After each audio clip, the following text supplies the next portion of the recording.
You can measure the success of your community by how it treats the least fortunate and most marginalized people, right? So as long as we have people in our community who are struggling with these seemingly intractable health problems, that really we need to dedicate a good portion of our time to working to improve their lives and to reduce the marginalization and the stigma so that they can lead healthier lives. I think that's really important. Public health and mental health work together to provide a range of harm reduction strategies, and methadone is an important part of that continuum of services.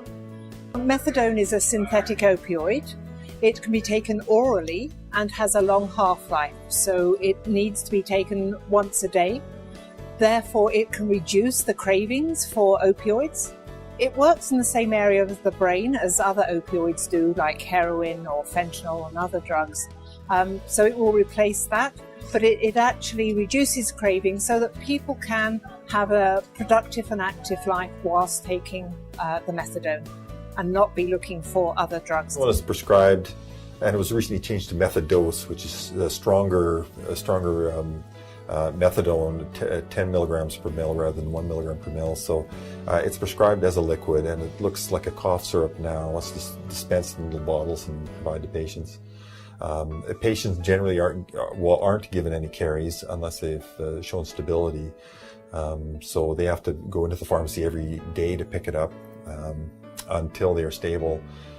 And when they are stable, and that means not just in terms of clean of drugs, but actually involved in programs that help keep them stable, then we start giving them carries, usually a day at a time, and then sometimes more than that, up to a week potentially. And so it's dispensed from the pharmacies on a regular basis. That when people are on methadone, they're not usually seeking out illicit drugs just for one reason, their addiction. They're dealing with other things, their pain, their suffering, their trauma. So methadone can help with pain control, and it's not just for people who are addicted. People who have cancer and have failed to be well controlled on typical oral narcotic medications can get better pain control with methadone. There's multiple ways to use it. Palliative care patients who are near the end of their lives can take methadone and achieve pain control and enjoy whatever time they have left in a relatively pain-free manner.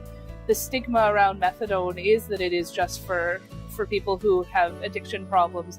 So people think, well, I don't have any addicts in my practice, so there's no use for me to learn how to dispense methadone, but there's lots of patients who could benefit from methadone. If you think in terms of the social determinants of health, there are a lot of things in people's way about preventing them from being healthy, not just accessing healthcare, but living a healthy lifestyle. I think methadone can definitely improve the quality of life and the health of people living in the community. The biggest thing is that people say, well, you're just trading one addiction for another. You're just giving them another drug to be addicted to. Not understanding that with the right medication, you can help someone overcome their addiction and go from living a life of chaos to a life of normalcy.